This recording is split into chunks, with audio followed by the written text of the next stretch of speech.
What's going on, everybody? On this week's edition of the Marvel Roundtable, we move into MCU's Phase 2 as we see a continuation of sequels and establishing some new characters in the Marvel Cinematic Universe. Unfortunately, it doesn't quite kick things off in the best of circumstances as we conclude the third solo movie of one of the original Avengers. Let's take a look at how Tony Stark fights the Mandarin and some bad anxiety as we take a look at Iron Man 3 on this week on the Marvel Roundtable.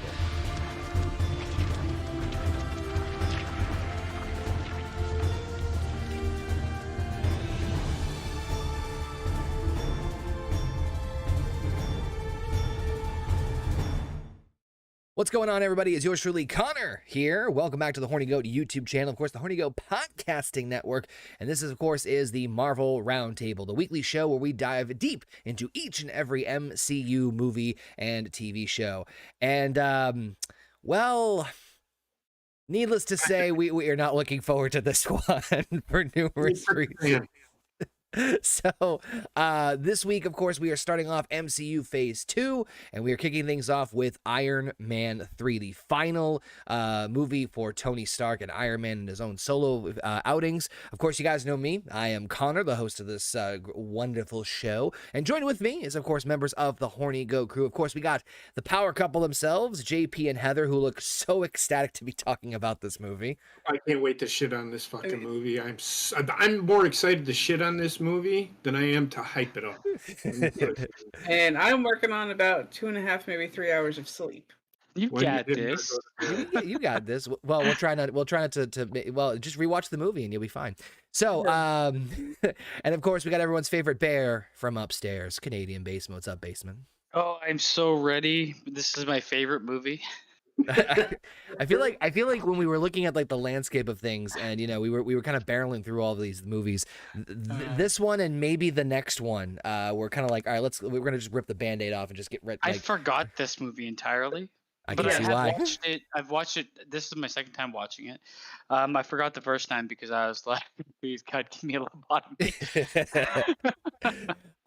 So of course, a couple things I want to just talk about real quick. Of course, we want to pay our condolences and respects to William Hurt, who is the actor who played Thaddeus Thunderbolt Ross in the MCU, who unfortunately passed away at the age of 71 over the weekend. So of course, he play the same character? Was he the same person in this movie? So he was not.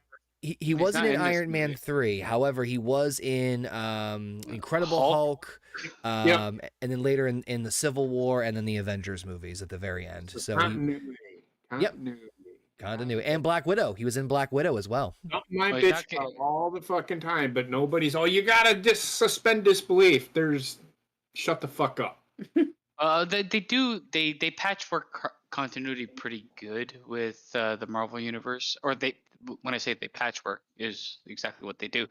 But he's not going to be in the other ones. Character in this movie. Mm-hmm. Yeah. But we'll talk. But what's that? What happened in this movie? Yeah. I honestly kind of drifted off. I kind of drifted off at times. I'm not gonna lie. This was just a giant acid trip. I'm not gonna lie.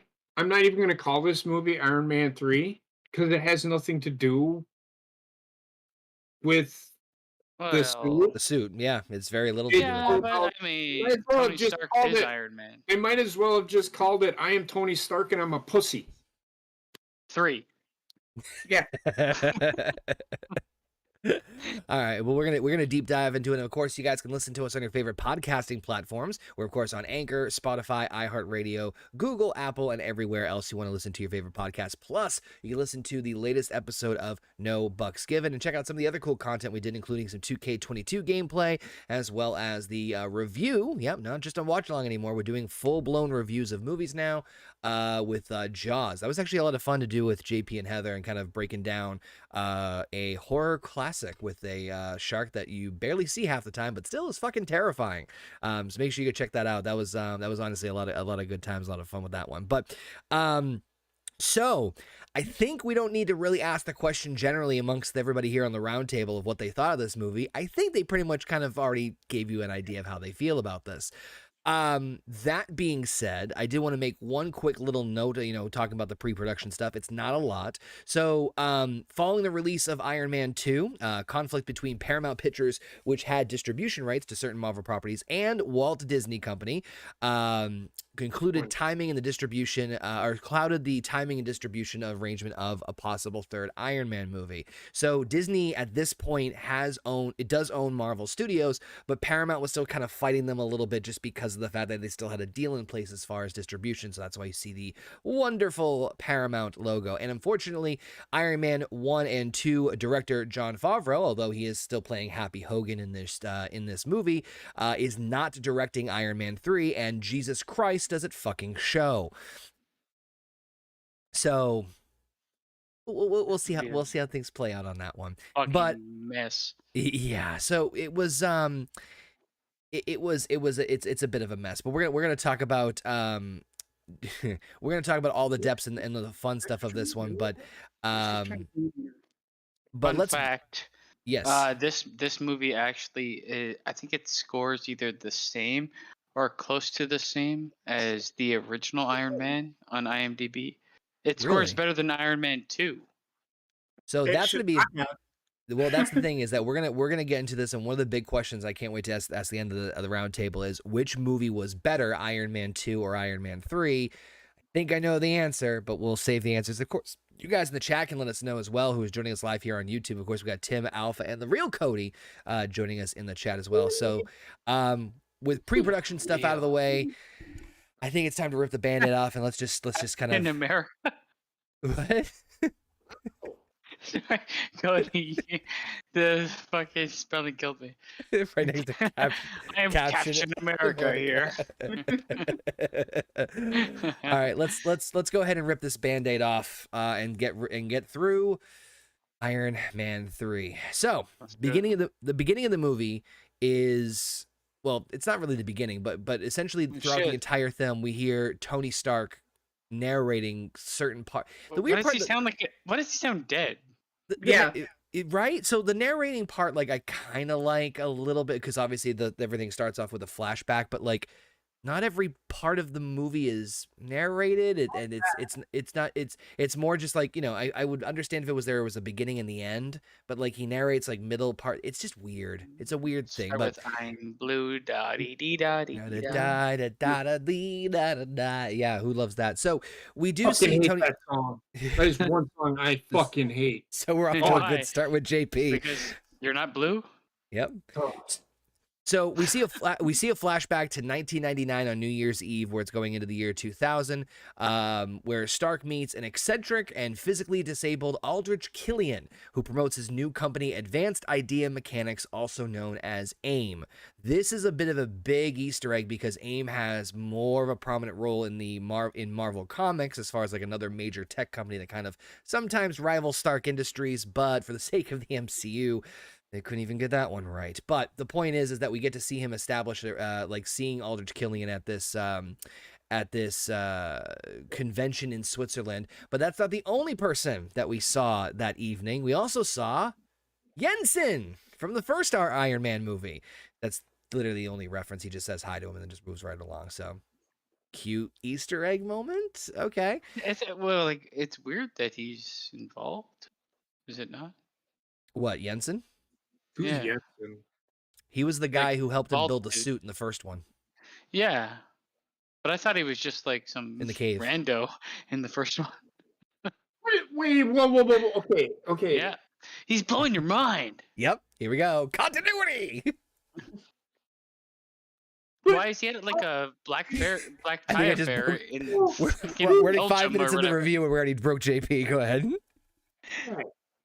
Yeah. So the guy that he helped him build the first suit in the cave doesn't Yes. recognize who he is talking to in the This is cave. before the cave. Oh yeah, that's true. Exactly. They get in the cave. It's like first introduction. Patchwork, baby, patchwork. It's a quilt of stupidity. It is. So wait, okay. He pulled a giant Tony Stark there and completely forgot who the one dude is to focus on all the fucking, as Happy says in this movie later on, the blondes with the big racks.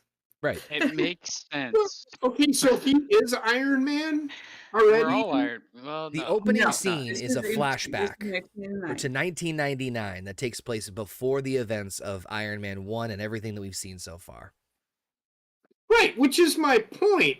Right. He's already rich at this point. He's at a party. He meets Jensen. So he meets Jensen, who he ends up seeing in a fucking cave, who helps him build the first suit. Yes. But he doesn't fucking and I'm not talking about Tony Stark. Yeah, I can get Tony talking Stark about not Jensen. remembering because he's supposed to be drunk as fuck, even though he's obviously not.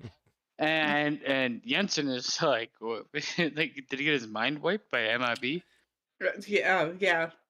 And the for the Mandarin- record, just for the record, I did look this up. 8 years. It would have been an 8-year difference because supposedly the most of the MCU movies take place in real time. Most. So the events of Iron Man 1 should have taken place in 2008. So yeah. But also, how would you not recognize somebody that's globally, whatever? See, that's where I have an issue. No, And we're off to a good start. This is 100% real. This would happen in real life. Yep. No. Yes, it's happening right now. No. I don't know who you are. Who are you? So of course we see Stark is trying to interlope ideas with a young woman named Maya Henson, who while trying to exchange ideas and apparently bodily fluids, kind of distracts Aldrich Killian, who Killian's just trying to get 2 seconds with Tony to talk about AIM and talking about his ideas and talking about his new company. Electro, anybody? Oh my God, yeah, seriously. So he of course Why'd they have to decides give him the teeth? Yeah, right. I don't fucking know. It's just bizarre. But so he's trying to obviously push him off, and he actually blows him off. He says, go meet me in the roof in 20 minutes," and he of course never ends up meeting him and just blows him off. So, but meanwhile, Douchebag. Maya Henson, or Hansen, I should say, is trying to witness the powers of this new project she's working on called Extremis firsthand, which apparently can genetically manipulate living organisms, specifically when it comes to repairing tissue and other parts of the body, I guess you could say, in the form of a plant. There's a fun little scene where Happy accidentally breaks off one of the plant's limbs, and it like grows back, but somehow still explodes, so it notices it's still a little unstable. What's his name? Happy. Yeah, I don't know why his name's Happy. I don't know. But Really good name. So this, of course, sets up the whole idea that Tony Stark keeps throwing out the same theme of the entire movie, which is we create our own demons. Well, no shit, you create all the fucking supervillains, you idiot. Hell, Exactly. don't even get me started on Avengers 2. We'll get there when we get there. But so it's kind of establishing Aldrich Killian and AIM, the Extremis project, and this concept of like this genetic manipulation. So, but the fact that we already are off on a bad foot with fucking just Jensen in general is not great. So we fast forward to present day, which in this case is December. Hold on, like he goes up to like have sex with this woman, Yes, and they just start talking science. and then Well, they have sex. she starts talking science. She all of a sudden is on a laptop showing her shit, and it's like, what the fuck, man? Well, it's like, can you bring me up to your room to show me your science and your beaker tubes? And Can I say something real quick? Go for it. Aaron, I'm not a comic book guy either. I'm basing everything off of what I see in the movies. I don't read comic books. Yeah, we're going off of exactly what We're we talking see with about the these movies, not the comic books. That's what this is all I've about. read- This is why it's Marvel Studios and not Marvel Comics. I've Yes. read comic books in the past, but I literally am lost 99%. Like I've never read them like to be like, oh, I know exactly how this is gonna happen. This is gonna happen. I've read them out of order randomly when I was a kid, and that's it. Plus, the way that Marvel Studios does things is that they take a lot of source material, but then does not necessarily mean it's a note-for-note adaptation. In God's sakes, there's so many different comics and so many different stories. You mean and so there's many not a different comic characters. book where they go up to the penthouse to have sex and instead do science? There is. I know there is. It's called Secret That's Wars. pretty much all of So, them. Secret horrors. I mean, hell, look at Batman. Batman, God knows Batman has enough stories about him and different variations of, like, Killing Joke, the death of the family, the Batman who laughs. There's No one where he has sex. Batwoman or something. Yep, infinite number of ones. But anyway, His child, kind of. You should watch the movies because you'll get an Well- understanding of why I hate them so much. if you This is one reason you should watch them. Why JP hates them. I mean, the movies are like good. Yes. Most of the movies are entertaining. I'll at least give them that. This one, however, yeah, this one. continue. Listen, we're trying. I'm trying to rip this Band-Aid off as fast as humanly possible. All right. I understand. I just wanted to point that out to Aaron. You can't. Oh no, you're good. You're good. You can't be just. I'm not a comic book guy either. Yeah. It's No, okay. it's all good. If anything, that's something I value because I mean, I think me, Basement, and Heather are kind of MCU fans, and so to have an outside perspective is nice. That's why we have like having JP on the round table. But so Well, you just like it when I'm negative, Nancy. You know it. You are always negative, Nancy. So I always like you. it's a kink. I can't help it. And It's a just kink. I don't can't help hit it. me in the don't hit me in the knee with the fucking crowbar or whatever the fucking Nancy Kerrigan did. Oh my God, no. So we jump forward to present day. So it's December 2012, 7 months. So it's 7 months after the That's Battle not of New York. Present day. Well, it's present when the movie came out. God damn it. I know. Present day.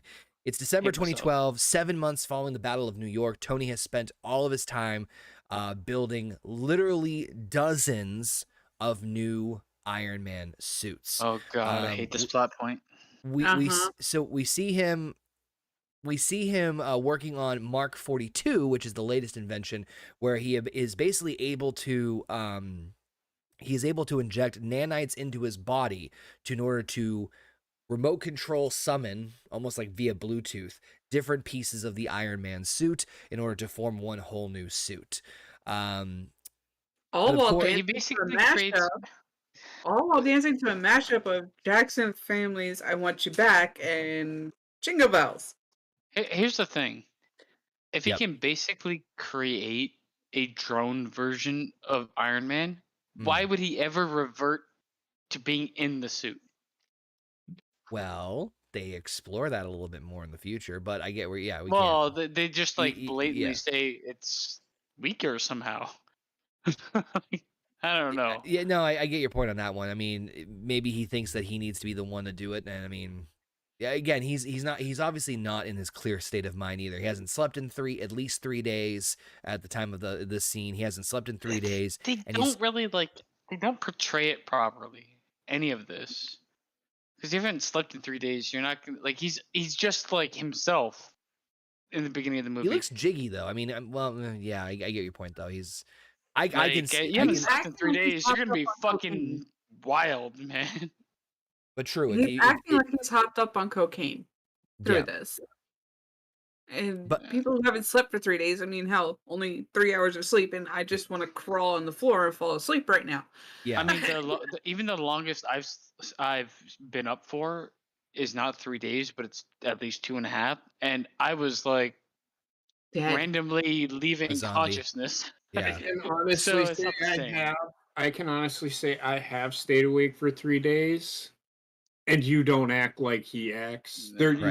You're dead You're to the zombie. you're dead to the fucking world. You're a You're zombie. still there, but you're not all jacked up. It's like I- he drink. It's like he's being, IV fucking Rogue energy. 55,000 cc's of fucking coffee, and Rogue then energy. one drip. You know what I I mean? mean, It's just impossible. I walked home unconscious.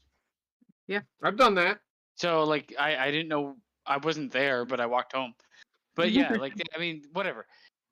It is what it is. This is the thing they're trying to show for this movie. There's nothing I like about this movie. There's literally nothing I like. There's a few things, but we'll get to that. I mean, I'm telling you, I don't like 'em. It's few and far between. I'll just put it that way. And honestly, it's not anything I hate deep. watch this. I hate watch this movie. It's not anything deep. But anyway, so it's kind of the premise is that they're trying to showcase the fact. I'm not saying they're doing it well. I'm just trying to say what the point they're trying to drive home is that Tony is not in the greatest state of mind. He's got PTSD. He's clearly on edge. He's got anxiety. Yeah, over what happened in New York. Correct. So of course he says he's trying to relax and trying to prepare and you know make these new suits, these new advancements, and then he had to go ahead and turn on the TV, and we see none other than wow, why did I just blank on his name here? Jesus Christ, Ben Affleck. no, what why am I Ben Kingsley, Ben excuse Graham. me, yes. Oh. Playing god damn it, playing the showcasing as the Mandarin, who is a powerful terrorist leader responsible for multiple bombings throughout parts of the Middle East. And in order to assure the public that the US government is capable of handling this threat, the US government has decided to take Colonel James Rhodes and reissue War Machine and redesign him, painting him red, white, and blue as the Iron Patriot. That obviously gets mixed reception with people across the United States. So, a couple Why aren't things. they using Captain America at this point? So, Right? this is something I wanted to bring up, and this is a deep little mini rant about the whole thing, and this is where the pluses and the minuses of the MCU continuity and so many movies and things being dragged out. And this also will be brought up, I'm sure, when we get to Captain America and the Winter Soldier. Where's Shield? Yeah. Where's Shield in all this, dealing with the Mandarin? I mean, this movie seems like it doesn't fit Forgot anything. everything that happened just before it. Yeah. I mean, Yeah. it makes mention to it, but like all of a sudden nothing exists. It's like they wrote Iron Man 3 before Avengers happened, and they just aired it after Avengers. And honestly, the other question that we never asked in the Avengers movie was, where the hell was War Machine? Yeah. I mean, so War Machine, I can get behind him not being there just because he's kind of like an offshoot of the military at that point. They kind of established that. Yeah, but they were calling him now- military. But anyway, but yeah. I mean, With Captain America is that- 100% military, Yeah. and he's proven himself. So Yeah. where's this also guy? With that, I can sit there and believe that War Machine is not there because of the fact that they're still combing over the Yeah. original machine to know everything in and this out movie, about though, that, either. about that suit. In Well, this they movie, have though, fucking Heather. Tony Stark who built the fucking suit, so why in the fuck do they need to comb over shit? Because it's Well, the I military. mean, He knows it- it firsthand, dude. They don't do shit. Well, the Does thing it is, work? the Yes. military. Okay, we're gonna use it. The military can't basically they can't control Tony Stark. He's above and beyond the military. So they got the That's piece true. of tech that's outdated, which is War Machine at the time, versus all of his Mark 1 millions. But I just don't understand. Like the pivotal point is them introducing War Machine as like what technically Captain America was introduced as in Captain America, yet Captain America all of a sudden has vanished. Yeah. Well, Cap's working for Shield. We know that So is everybody. and that's my point, is that like where right. So this is kind of where things get a little dicey, at least at this part of the MCU. Things get a little bit better as far as the general continuity as we get a little bit further, for the most part. But I think this movie specifically is the big one where it's like, okay, you have Shield, the Avengers are established, and true, Thor may not be around, but you have literally every other member of the Avengers. Why are they not being involved in this process? Like, This is the problem with the Marvel universe And standalone throughout and standalone movies. It's like they want to make the standalone movies. It's a world-threatening threat. Where's the fucking rest of the Avengers? No, it's all right, you. yeah, and it gets to that, and I feel like this movie is the one that has the biggest where was I going with this? Well, I wouldn't say this movie doesn't have like a world-threatening event. No, It has a more personal event with Tony Stark, but at the same time, they involve like the American upper brass in terms of like the president, the vice president, and all this shit. So you'd think you would have Captain America there. right, at the You'd very least. think, If not, at least. I mean, even if I can sort of see Black Widow or Hawkeye not being involved, but I mean, you've had these. yeah, it's a bunch of it's a Captain lot. America It's is a the lot one person that should have been in this movie, or at least they should have like dropped an mentioned Easter him. egg as to why he couldn't be. Yeah, Mhm. but And so it just didn't really need to take that much time, but whatever. so that was the big like head scratch off of it. Just that goes through this entire movie. So that's just one part of it. I will say that at least at this part of the movie, Ben Kingsley as the Mandarin, sign me the fuck up. At this part of the movie. The thing is, this is why when I first watched this movie, I was like, I'm into this. And then there's a huge drop. We'll get Yeah, there. there's We'll that get huge, there. there is that huge. I mean, Oh, I was into wow. it enough. And then it's just, oh wow. Yeah. I said I still kind of didn't really care that much for the movie because this movie is so. Whoever wrote this movie has no idea how to build characters. Is all I'm Yes. gonna say. Yeah. But at this part, I liked Ben Kingsley as the Mandarin. At this part of the movie, I need to stress that extremely. At this part of the movie, I liked him at that. Actually, technically, an Oscar. He's won Best yeah, Actor. he's an incredible actor. He's a great actor, and Yeah, just the writing. They made him look like fucking dumb shit in this movie. That's all I'm gonna say. Gandhi, what are you doing? The other the other part of it is as much as this is a well, maybe we'll talk more about that when we get to the end of it. So we kind of have the preface set up. Okay, so we have established an idea of what's going on. So Tony's stressed out, and there's this new threat, the Mandarin, and there are bombings, and governments are trying to handle it, right? So Tony meets up with Rhodes in a diner, and the two discuss kind of Mandarin. He's like, hey, listen, what's really going on? Like, I know you guys, what do you tell the public? Is there tell me the lowdown on what's going on? And Rhodes admits there's been more bombings that have been reported on the news, and intelligence have been mystified by the lack of physical evidence left behind. Rhodes insists that Tony does not get involved whatsoever, as the U.S. government is keen to handle themselves to themselves to reassure people who have been felt nervous following the whole, obviously, Chitauri invasion from New York. So he's like, don't get involved. We kind of need to we need to kind of look like we know what the fuck we're doing and kind of reestablish people's faith in the government. Wow, it's home. The discussion is interrupted when two children ask Tony to sign a drawing of him carrying the nuclear missile through the wormhole, and the image obviously triggers Stark's anxiety attack. When one of the children asks how to escape the wormhole, this of course triggers the panic attack, and Stark leaves abruptly concerning I almost said Cody Rhodes, concerning Colonel Rhodes that much more. So I need to say something about Iron Man's or Tony Stark's PTSD. Yeah. It's just so fucking not real. I mean, yeah, he gets PTSD and he's like, I get anxiety. I don't know what this is.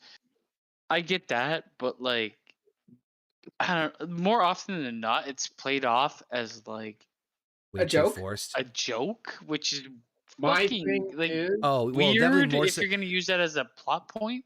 my thing is, Yep. is the event that he was involved in should cause PTSD, I agree. Yeah. not But anxiety.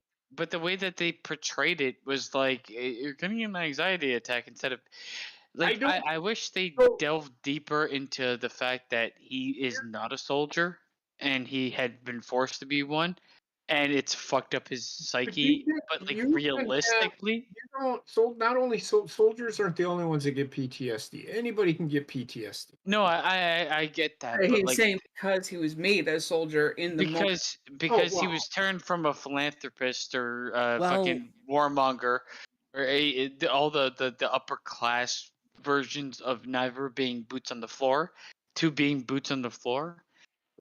It's a prime way to make him be a relatable PTSD? character. So his PTSD is anxiety. It's not even PTSD. He's showing anxious moments. It's a mix of. You do have anxious But- moments during but- PTSD attack, but you don't. I think You they handle it. fucking violent with PTSD. I think they Depending handle on- it in this case- very terribly because they don't really project anything, but they say he's struggling with something. And yeah, it's more anxiety, but it's like, come on. Like, I here's don't the know. thing: whoever wrote this movie did not research PTSD. Yeah, they didn't know what they were talking. Yeah. I No, was I don't know what they're talking about. the one thing I will say is that, and this is something I was going to say for a little later on, but fuck it, we're here now. The idea of it is a great idea in terms of for the character of Tony Stark. Yeah. I think It doesn't I fit the MCU universe. It does. Sorry, the well MC universe because it's real. well the thing is the thing is that I think that where they on one point, yes, they kind of go back and forth between PTSD and anxiety. They either say it or do, or like they don't. There's no consistency, and they obviously are not accurate in the portrayal of PTSD or well, you can't say anxiety, but the point is that it's all over the place as far as the portrayal. I think that when Tony eventually talks to Pepper, which we'll talk about in a second, about like what's going on with his head, I think I would have rather explored that one. Where here you have Tony Stark, who is supposed to be the super genius and know almost everything, and he's like, and then you see things, you experience them, and you can't explain them because he's been involved with war his whole life. And yes, it's true. I actually like that idea, basement of like him being put on the front line. It's like, yeah, it's totally different when you're building machines. It's a whole other Yeah. thing to fire them. But I the mean, same, to go in and explore that idea of him being finally frontline and him doing everything for everybody and having PTSD, legit PTSD, not what they portray it as. Well, That here's go ahead, finish your thought, basement. that would be key. But the problem is the writing that goes on afterwards when he's having his sleep attack or whatever yeah, that eventually happens. It's like Pepper Potts like, I'm gonna go sleep on the. It's like, what the fuck are you? What? I'll First get of there. all, Do you want me to be straight up honest with you? yeah, do it. In Iron Man, he should already have PTSD. Well, he may That's true, yeah. have some people do terrible things or go through war and never have what we say would be prototypical PTSD, right? But what my point is, so this event causes his PTSD. But The not event that he the had, yeah. he went in Iron Man 2 would have I caused mean, that's PTSD. the difference too to me is he was killing people in Iron Man 1 and Yeah. Iron Man 2 and he was killing aliens from a different planet in That's what in the Avengers, so it doesn't really make sense. They tried to, I honestly, if they were going to go this route, I would have preferred him to have seen something in before he got sucked back into Earth Mm-hmm. that scared the living Mm. shit out of him, and have the anxiety attacks be attributed to that. Yeah. Mhm. So I mean, it just a good idea is there. There's a good idea there, but there's The a lot more. I execution wish, is yeah, horseshit. which I think that's the theme of this Yeah. movie. But I mean, Heather, I mean, before we move on, I mean, your thoughts on that concept? Is it I kind of in mean, the same vein? Go sit in Daddy's chair. You're fine. Honestly, when it comes down to it, Mom's talking. giving the kind of person he is, I think the kidnapping would have been the one to trigger his PTSD Yeah, that's a good point. more than fighting a Aliens. bunch of aliens. Yep. Yeah, it doesn't really. It does not compute. I'm sorry, but and as we mentioned, as this movie goes on and his PTSD keeps getting triggered, it's treated more as a joke. Yeah, you're right. But It's I an mean, actual serious condition this- as it is. I mean, this is the problem with Marvel movies as a whole. I Yeah. mean, there's a moment in time that we're gonna get to where Thor has lost everything and is obviously mentally fucking struggling, and they're like, "What? You ate too many peanut butter sandwiches?" It's Yeah. like, Jesus Christ, Yeah. man. We'll get Insensitive there or way what? down the road, but we'll Sure. get there. Yeah. So of course, we'll talk about this. So of course, Pepper Potts, meets up with Aldrich Killian, who apparently Happy Hogan, who's been promoted to the Stark Industries head of security, who kind of oversees it. I do think Happy being like paranoid, which is kind of in lieu with Tony in terms of being paranoid and securing the perimeter. Good offset for him being like technologically retarded, Yeah.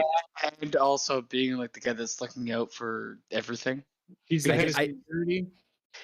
But the thing is, he's great at. He's being- great that at role. being a security guard.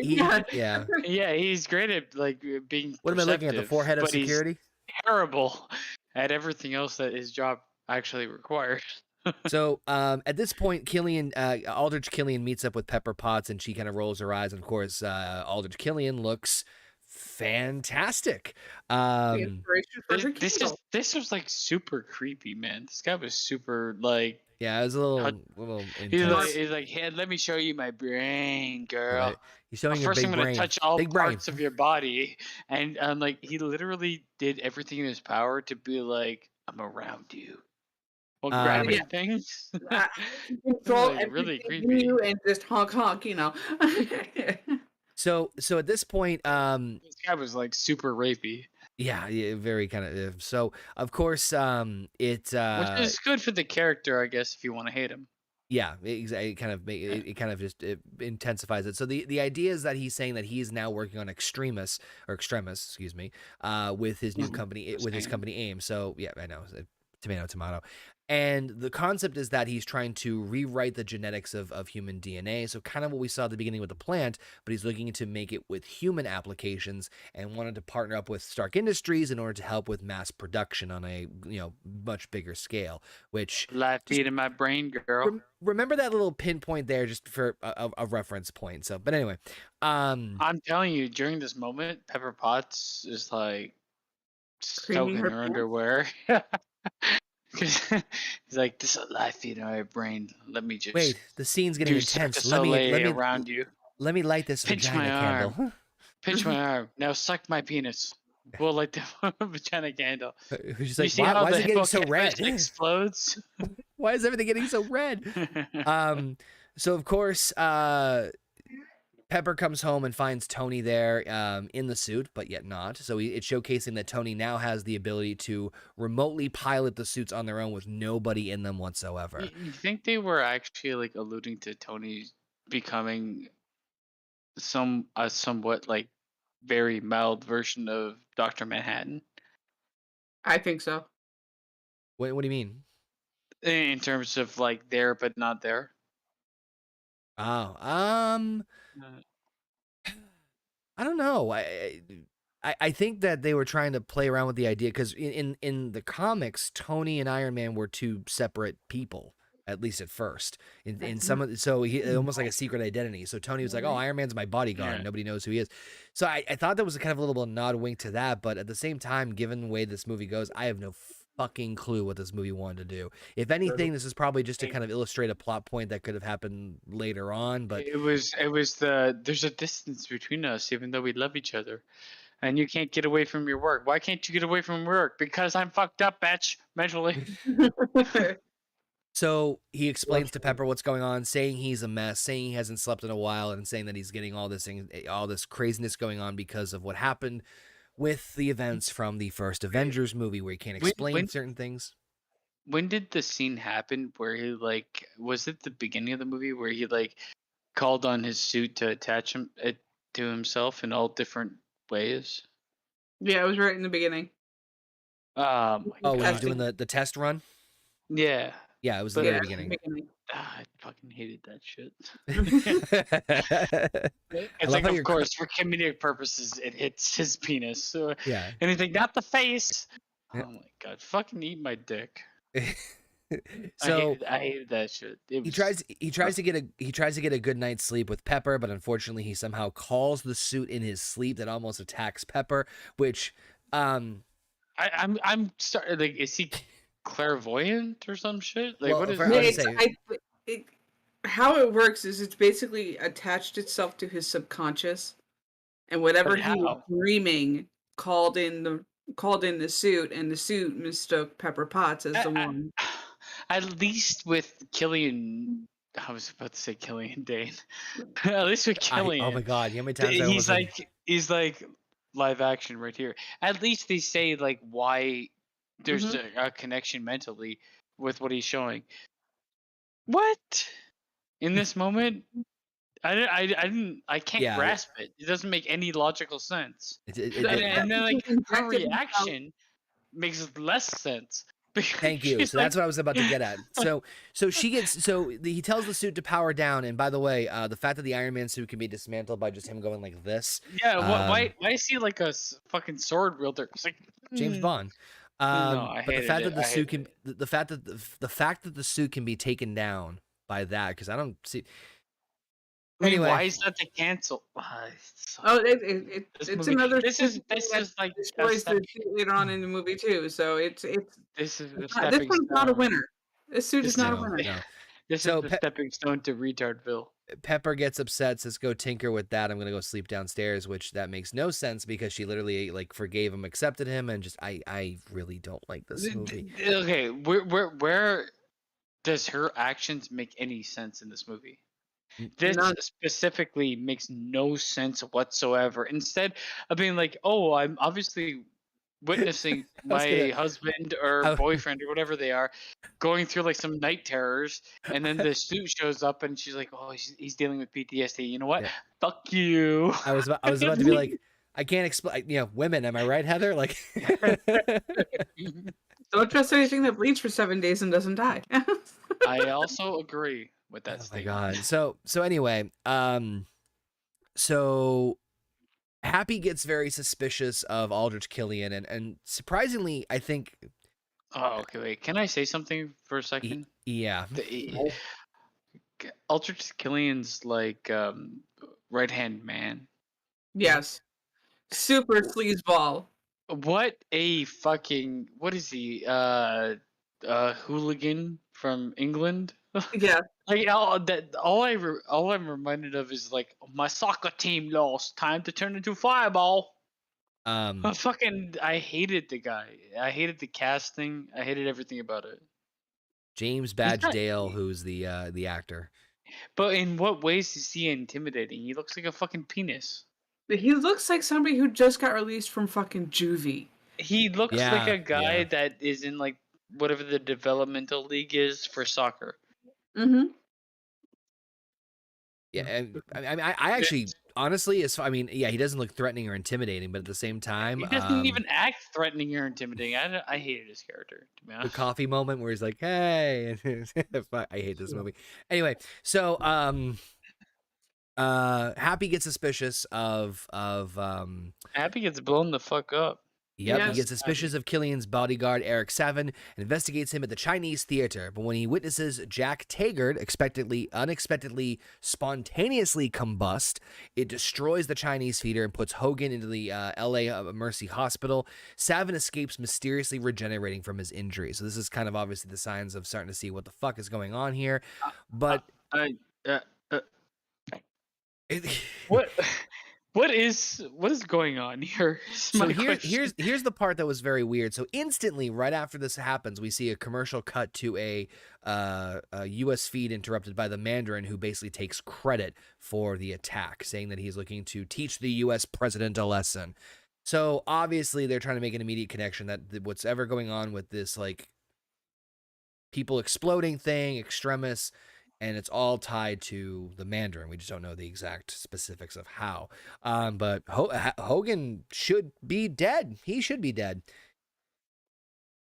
He should be, yes. Yes. Everyone gets evaporated with how many degrees Celsius did that 3,000. explosion happen? Yeah, You guys yeah, forget he he hid melted behind ash a on wooden the block. ground right now. He hid behind a wooden We block. were this far away from him, and Yep. 3,000 degrees Celsius He just hid gave him a behind black a eye. wooden block. Yep, the wooden block saves it all. And We're gonna then, keep you like, for alive some because you reason, he has, directed the like, first two Iron Man cuts. movies. I don't understand. He was caught in an explosion, but he's got cuts on his face. Nothing exploded in Glass. front of him. Yeah, science. And This with all movie this, is he so- has the wherewithal.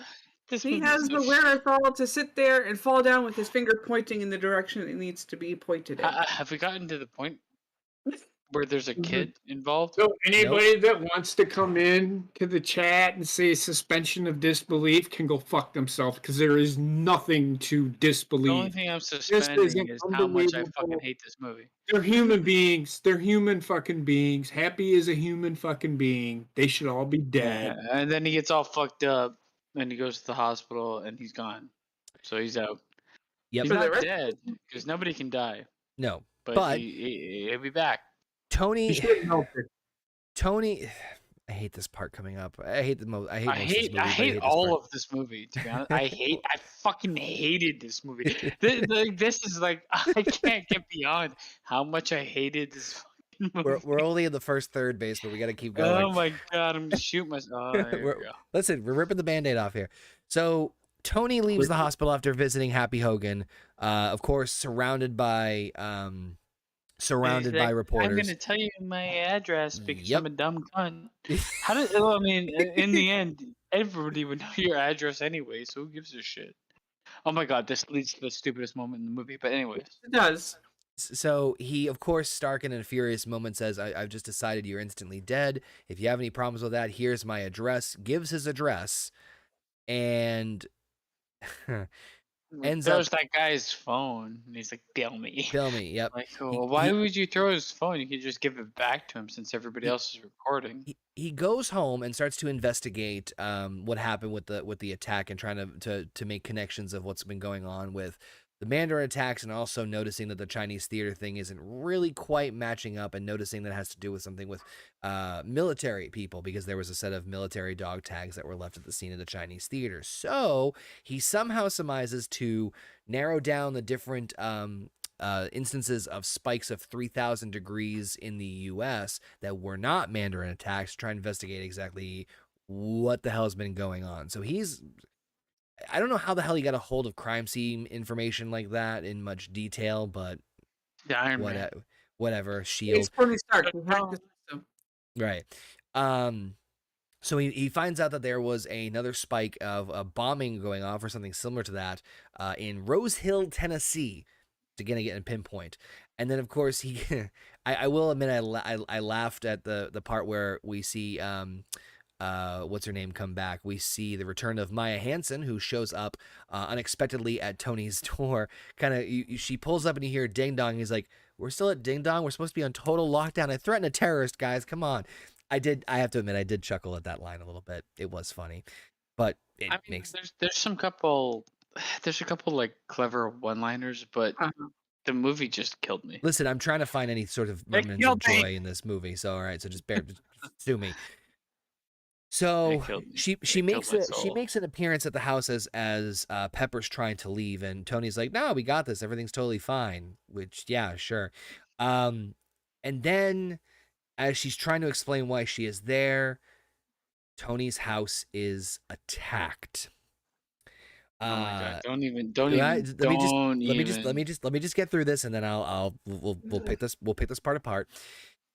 So his house is attacked and destroyed by the Mandarin helicopter. So Tony survives the attack.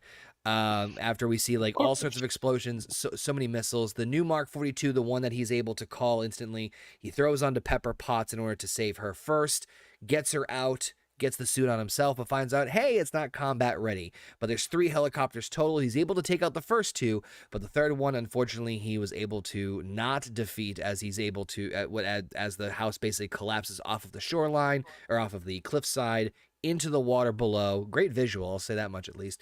As he falls down underwater, and in order to save himself, Jarvis somehow takes the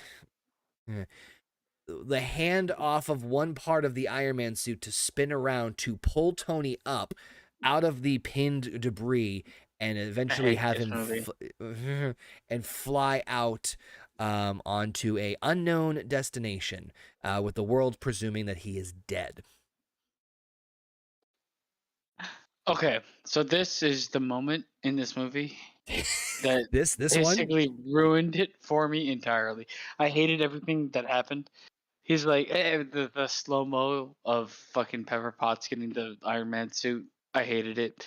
The other thing that I hated is like, if he has the party protocol already ready. Where the fuck are those guys during this portion of the film? The the biggest gripe I have with this entire, so I'm gonna give, the only credit I give this one is that visually it looked awesome as far as the attack and the destruction of everything, and he's seeing everything fall down. I think they this movie was like, what are you gonna do to separate it from all the other movies? And they were like, well, we're gonna have slow-mo scenes where the suit attaches to people. I think this is the scene that's trailer fodder, by the way. Quadruple down on that. It was. So I don't know if we haven't talked about this before, but you guys probably know about this, about like trailer fodder. So there's obviously like scenes in movies that are there. Yeah.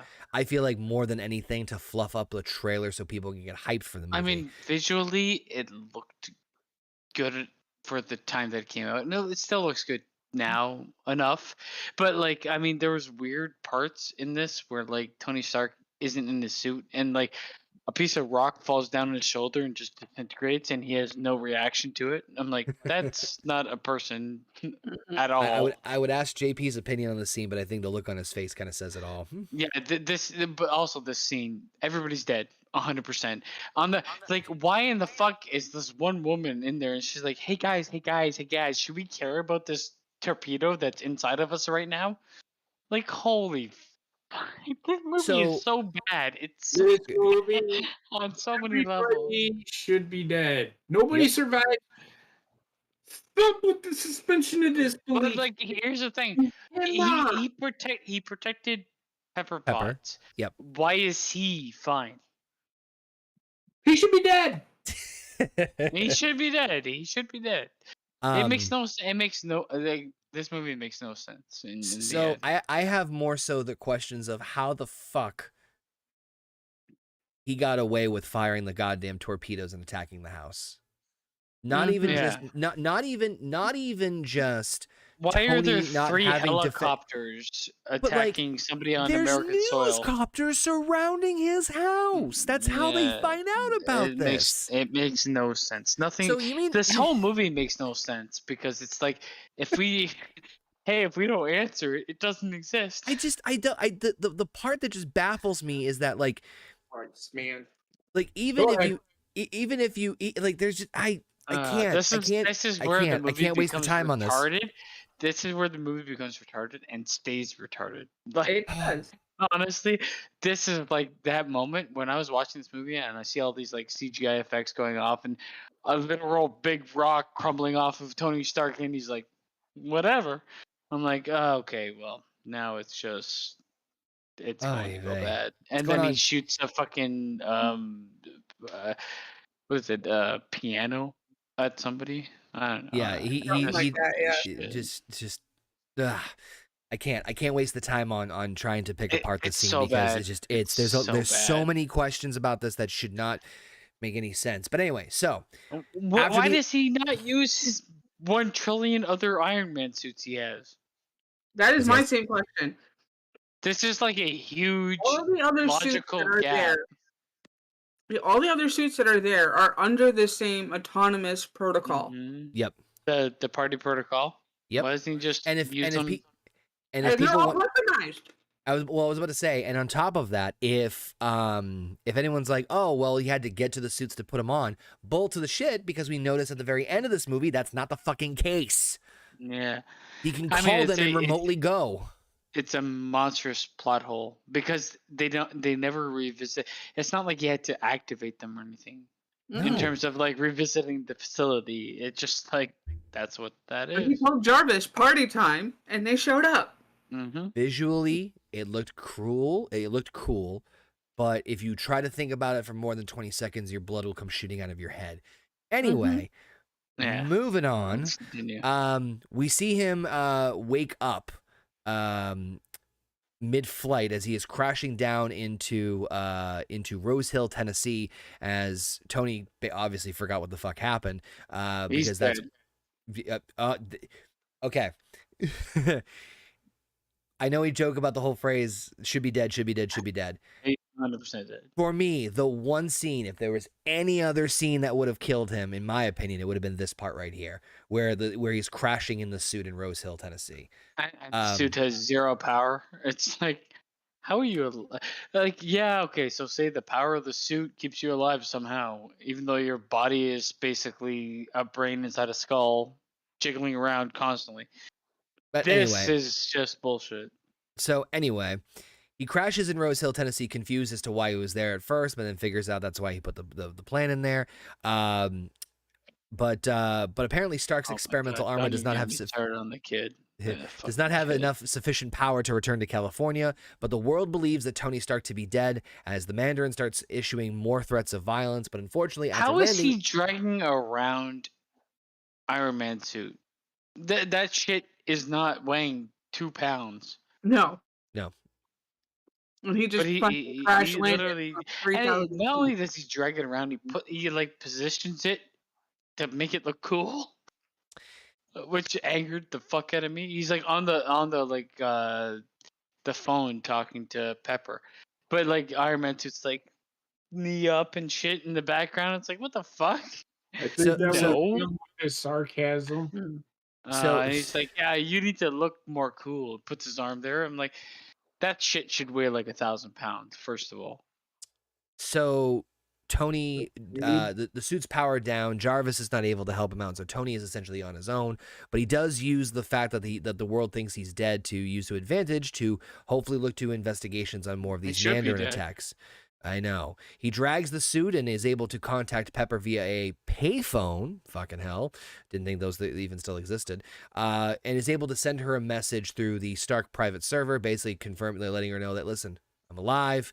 I'm sorry. I gotta take this guy down. And so at this point, Stark is still. Tony Stark has magic. Let's just be real. He's magic, man. Magic, because like he's gonna use a landline payphone to call something that's not landline at all. Yep, basically. Magic. And also encrypted Science. into a magic Science helmet. magic. I don't know, man. So he lays low and ends up in a shed, and he's befriended by the boy who lives there, basement's favorite, Fucking kids. Harley Keener, and hides out in the garage where he starts to slowly charge his suit. Using what little information he has, Stark discovers that each of the Mandarin's explosions was triggered by soldiers that were injected with extremis, the same experimental treatment engineered by Maya Hansen. So at this point, Maya has also told us to Pepper, and she is confiding in Pepper that this is what I think my boss, Aldrich Killian, is working for the Mandarin, and kind of explains that part as well.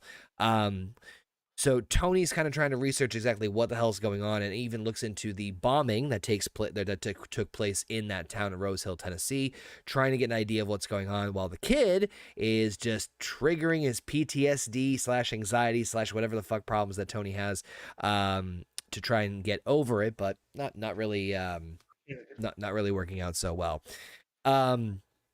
Extremis, however, has, of course, a fatal flaw when it comes to it, as we slowly start to find out.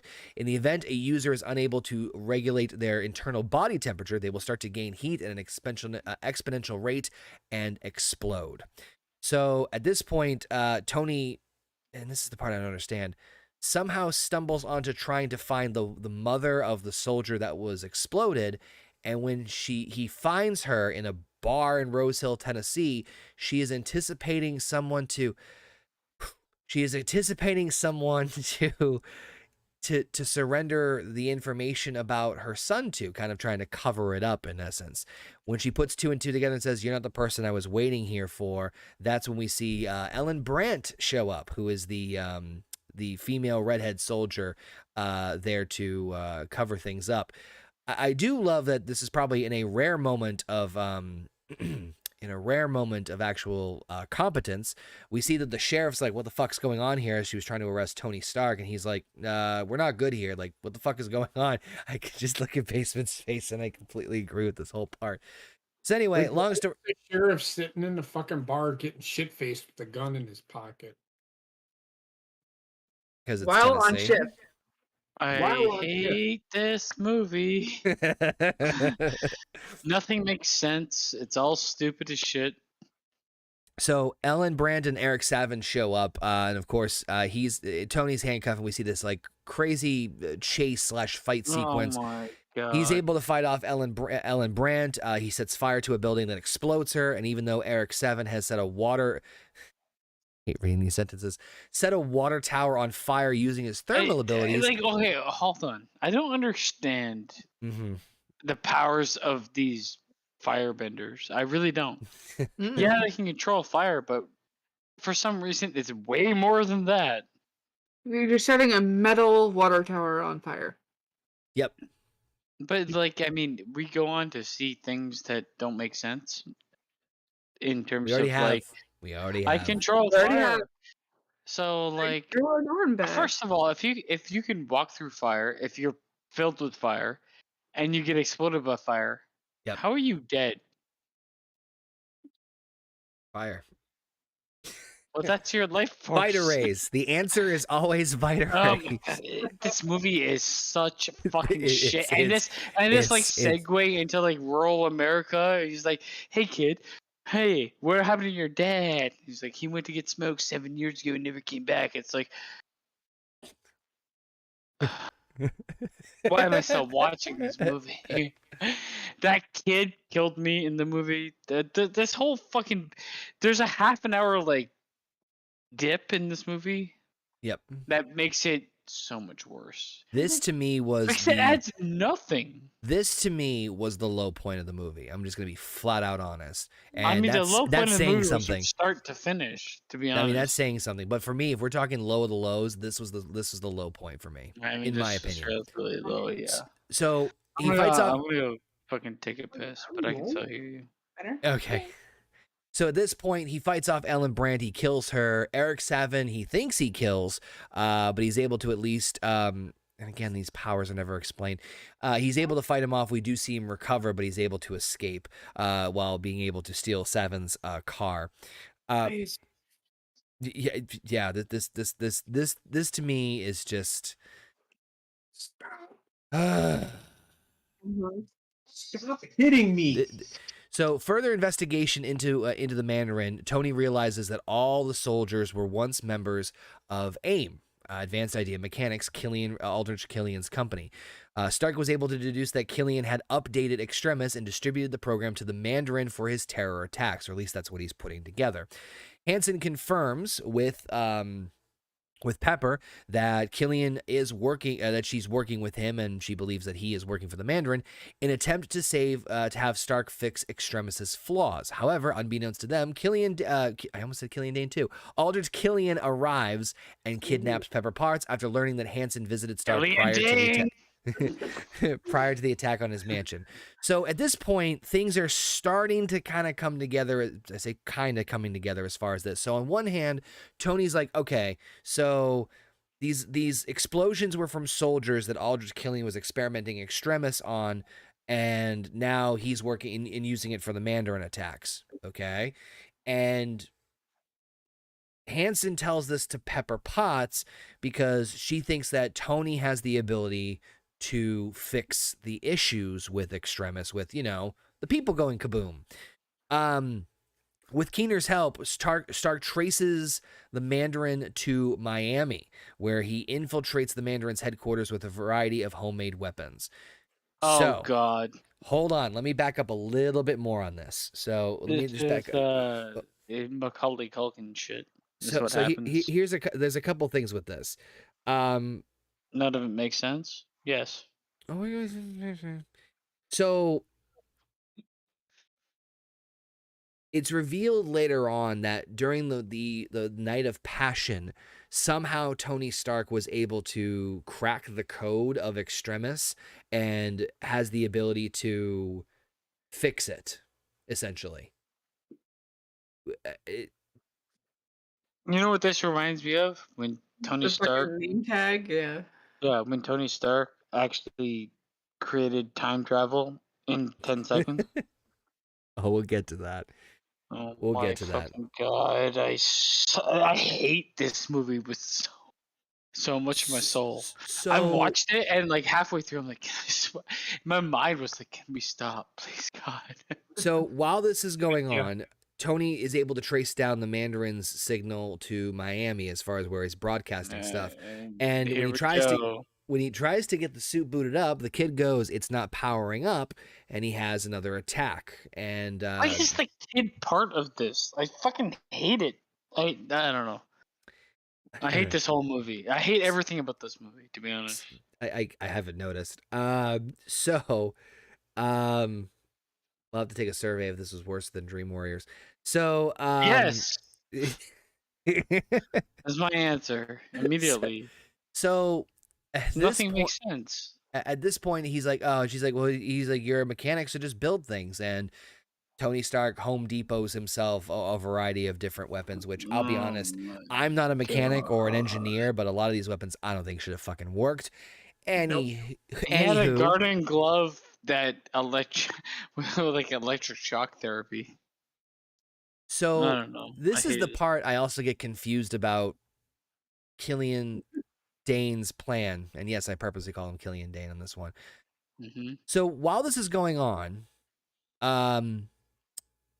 Colonel James Rhodes is trying to find the Mandarin, and he gets bombarded and kidnapped because a extremist soldier working for Aldrich Killian is able to disable him, kidnap him, and through manipulation of obviously using the heat powers, gets Rhodes out of the suit. Great plan, America. Wait, which has zero continuity for where this movie goes. It takes him like 4 hours. It makes sense for that situation because you see Rhodes in there telling the suit not to open because the system is actually malfunctioning from all the heat. Yeah, but it gives him like it takes him. The mechanic of it makes sense, but that's as far as it goes. Yeah, or it's a safety precaution, or get Rhodes out of the suit. Yet literally 15 minutes later, he's ripping parts off the other suit because of his molten lava hands. Yeah. Fuck this movie. So, it's at this point that when Tony goes to infiltrate the Mandarin headquarters, we get the common argument and problem that people have with this movie. The fact that the Mandarin is not the Mandarin. And it is revealed that the person who is the Mandarin is truly an actor, a British actor, named Trevor Slattery, who is just nothing more than a puppet for Aldrich Killian. A drug addict. Yes, he's a drug addict. He's like, "What, they promised to get you off him?" "No, they promised to give me more." That right there, that interaction right there, that's my favorite interaction of the whole movie, just because of how absurd it is. I hate this movie to its core. They missed, plain and simple, they missed the boat to have a super villain introduced. Full face. In this 0 movie. out of 10. I mean, they actually slapped a lot of their fan base in the face. They with did. This reveal. I'm not a fan of to the point where I would actually be impacted, but I know for a fact people were looking forward to the Mandarin, and they created a fake Mandarin only for it to be Killian Dane with fire powers. Dragon of a human.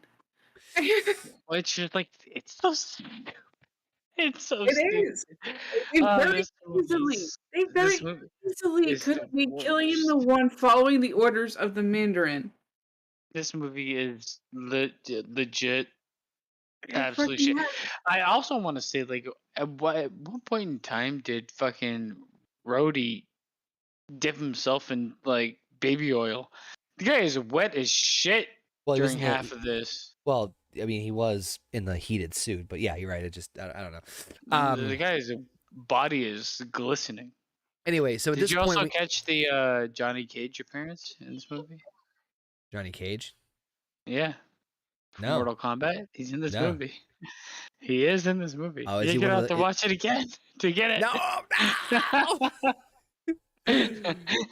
So, anyway. Johnny Cage for life. Tony's now captured, and this is the villain's going to expose everything that's going on plot. So yes, he reveals that the Mandarin British villain. He goes, the Mandarin is My Killian's soccer team lost. Ole, ole, ole, ole. The Mandarin is Killian's creation, who used Hansen's research to cure his own disability and expanded the program to include injured war veterans. So the concept was that he wanted to use extremis to obviously repair a lot of like soldiers who had lost limbs because it was called extremist. Right. Yeah. After veterans started growing unstable and exploding, however, Killian used their deaths to cover up the flaws in extremists and manufactured a terrorist plot. Realizing Killian's motivation, Stark blames himself for setting Killian on the path that would ultimately see him create the Mandarin. Killian reveals that he has kidnapped Pepper and subjected her to the extremist treatment, using her as leverage against Stark. When Hansen then reneges against Killian and threatens to sabotage the extremist program, Killian shoots her dead. As he also controls the Mandarin, Killian has also manipulated the American intelligence agencies as to the Mandarin's location. He uses this falsified intelligence to lure James Rhodes with the War Machine, now rebranded as Iron Patriot armor.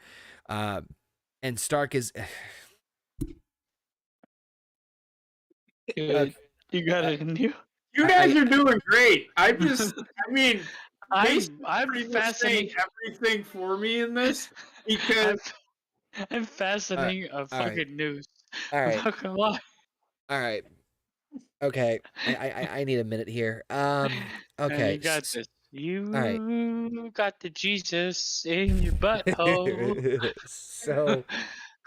Okay. So everybody, I mean, Cody, I know Iron Man is your favorite movie, but how in the fuck can you like this movie when it has no value of anything to Iron Man? As well. It makes no sense as well. It has no value. Okay. This isn't Iron Man 3. Time to do the pocket protocol, sir. I'm Tony Stark and I have PTSD. Which really isn't PTSD, it's just anxiety because I'm a pussy. Hey guys, I'm Tony Stark and this is Jackass. All right. I mean, okay. So I don't know. No, I'm just trying to make sure I'm not missing things here, and in terms of like making sure I understand that we hit every single flaw in this movie. movie. An airplane explodes. Not Because yet. there's a lot of flaws in that. We're getting there. All right. So I understand Aldrich Killian, the concept of Aldrich Killian as a villain. Okay. it's a good Electro, concept. and he's written It's not the exact bad. same way as Electro. Is not bad. I like the idea of the I was a Extremis project. nerd, and now I'm super popular. The Extremis project is interesting because it's kind of okay, and the introduction of AIM as a company is great because if they do more with it, which at the time of this recording they have not done anything with AIM, could be great for future things. I've heard rumors we might see AIM in future stuff way down the road, but we'll get to that when we get to that. So that part I liked. I understand his process of trying to, like, I understand the idea of, oh, we need Tony Stark to mass produce and or fix the issues with Extremis. I understand that part, right? What I don't understand is why he needed to create a fake terrorist to cover up these attacks. I unless he was trying to shift the blame so that he could. Okay. Even the Mandarin thing, as much as I hate it, I can sort of make sense of that. The only part I don't understand is, I mean, why the fuck would you bring Pepper into this and do this to her to basically why is he breathing fire? Cuz No, science. No, there's no cuz. There's no cuz. There's just literally no reason to make this guy breathe fire. At that point, I was like, oh god. I feel like this is the part of the movie where the plot and the plan of Aldrich Killian gets way too fucking complicated. Nothing makes sense because it doesn't make sense. And I feel like, so like as much of a cliche as it is in movies and like superhero movies and things like that, for like the villain to be like, let me exposit my evil plan to you. And it makes sense. You're like, oh, you madman, how dare you, blah, blah, blah. I felt like I was more confused, if anything, after this. I'm like, so wait, you want to like fix Extremis, but you want to threaten Tony by threatening to kill Pep. Like, you don't think like a lot of this shit wouldn't be caught up, or like, I still don't understand how the fuck he tricked America. So you mean to tell me that this fucker tricked S.H.I.E.L.D., the CIA, and the FBI? Breathes fire. He's a genius, just like Tony And Stark. Tony Stark fooled the S.H.I.E.L.D. well, I mean,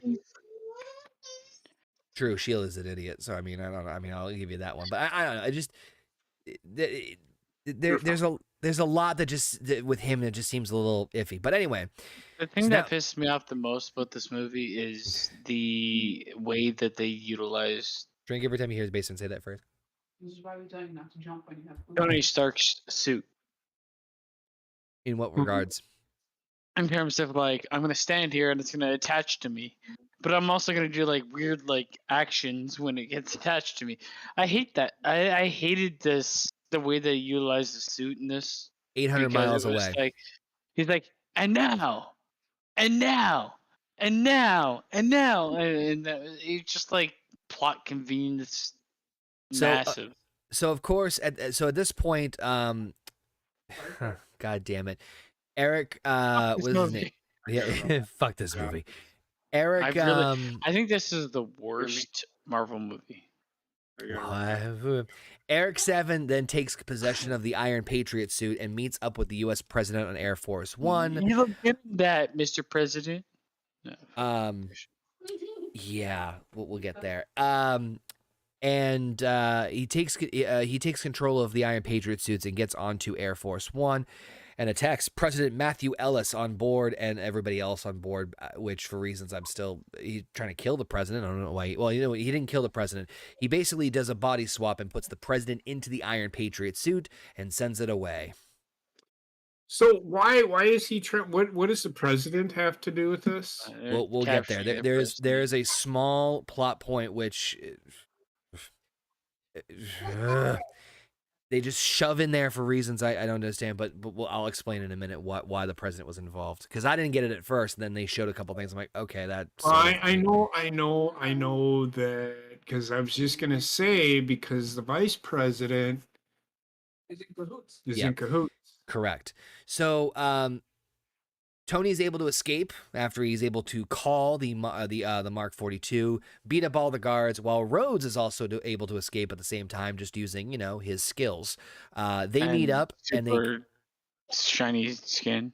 Yeah, they meet up. They meet up with, of course, Trevor Slattery, who reveals that he doesn't know exactly what the plans are, but he does know they involve the president and they involve something off of the coast.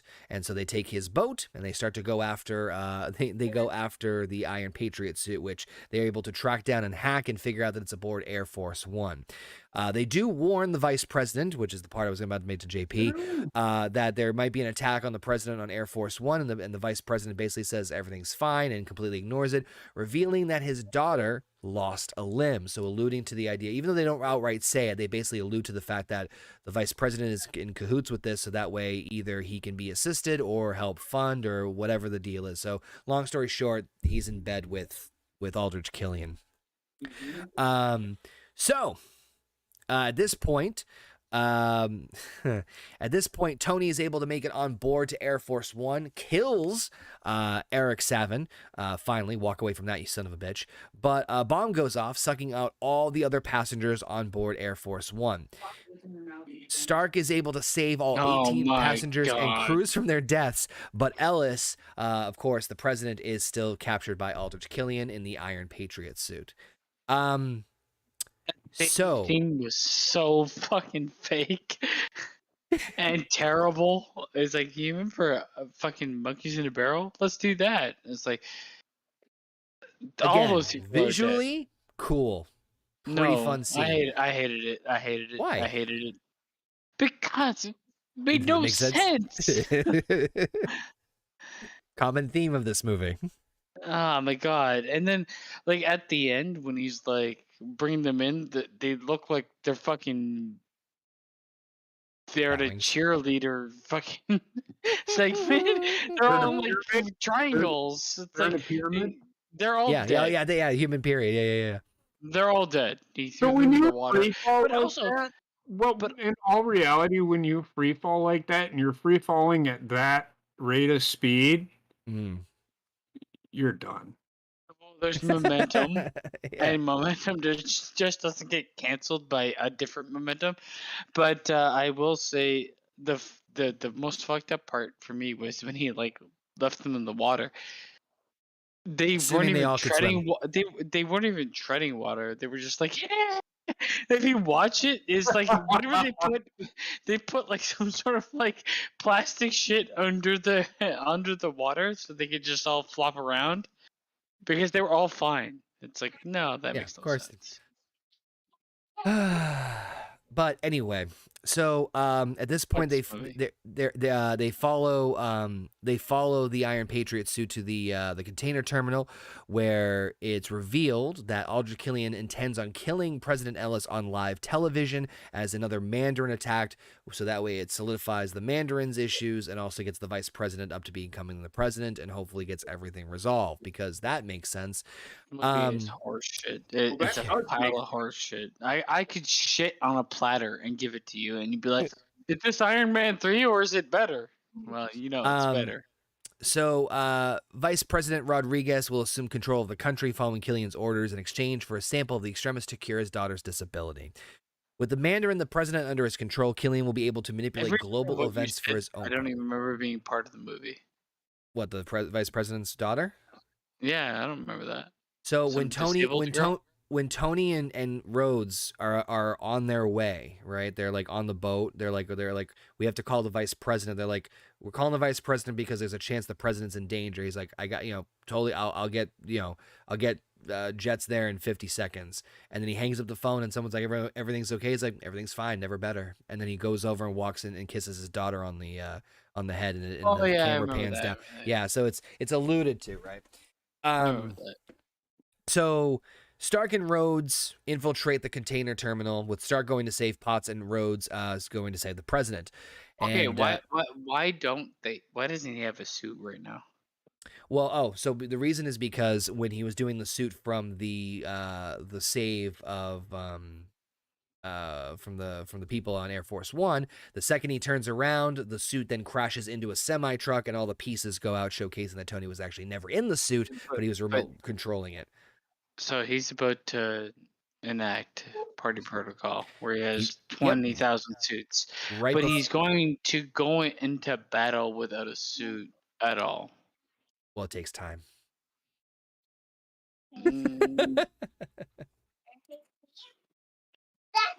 Right? It makes no sense. I'm not defending it. I'm just telling you what the movie's saying. I'm not defending it. I'm just saying what the movie's saying.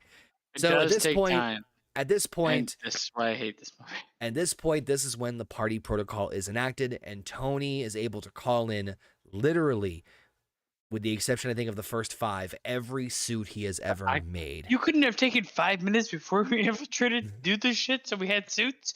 Tony is able to remotely control every suit with the power of Jarvis, and tells them to target all extremis soldiers with extreme prejudice.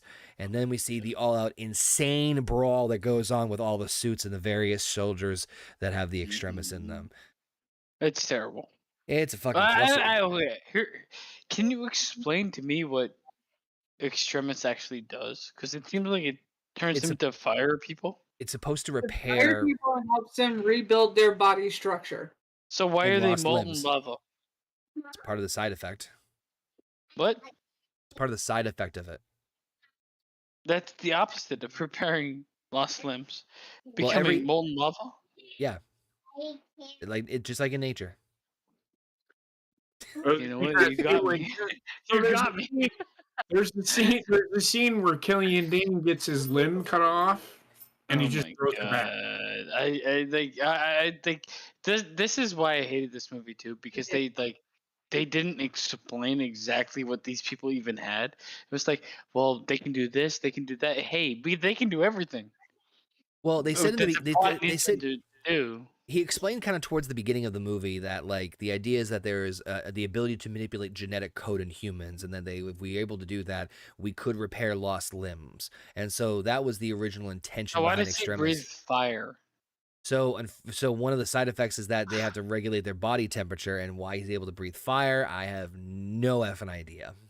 I mean, they all become fire mages, to be honest. Yeah, Like that they're whole crew of them. firebenders. So at this point, Pepper is being held hostage.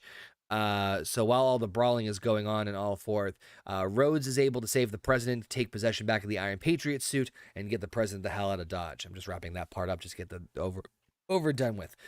Meanwhile, Why Pepper was he so fucking wet, man? There was a point in time where he jumps in, and Rose is like a lot of just- fire going on too. He so, was he was just born. In terms of the wetness upon this man, like he was super wet. I was like, So- what the fuck? Who glistened this man up before he came out? Tony is able to find Pepper, even though she survived the Extremis project. But who glistened him up? What? What? I don't know.